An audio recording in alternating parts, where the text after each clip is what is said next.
Greer Garson. Actress Greer Garson was the epitome of refinement and grace in 1940s Hollywood. A British-born redhead with a dignified air, she rose to fame in films like Mrs. Miniver, for which she won an Oscar portraying a heroic English housewife in World War II. Garson became associated with sophisticated, noble characters and was one of MGM's top stars during the war years. Unlike some others on this list, Garson never had a public scandal or controversy to her name. So where do racism allegations enter the picture? Here we tread into territory of rumor and subtle observation more than documented fact.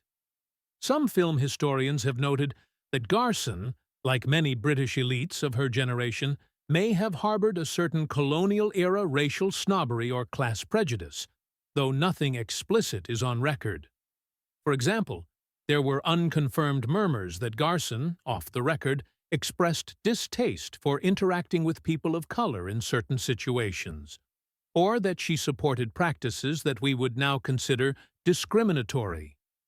It is also possible that Greer Garson's inclusion in discussions of rumored racism stems from guilt by association.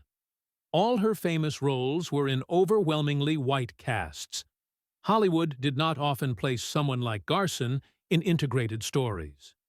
In fact, one of her late 1940s films, Adventure with Clark Gable, features black actress Hattie McDaniel in a small role as a maid.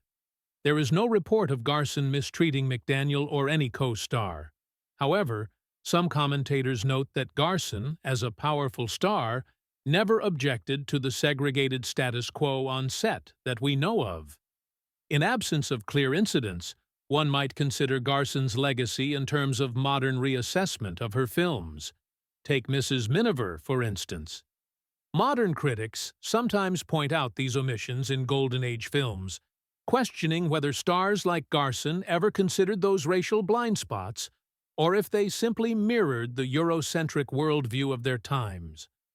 Greer Garson's image was so carefully managed by the studio that any uglier personal views would have been swept under the rug. It's telling that, unlike some contemporaries, she left behind no embarrassing quotes. The rumors, to the extent they exist, might come from second-hand accounts, or the general understanding that an upper-class British woman born in 1904 likely had some antiquated views on race. Today, Greer Garson is less remembered by the general public.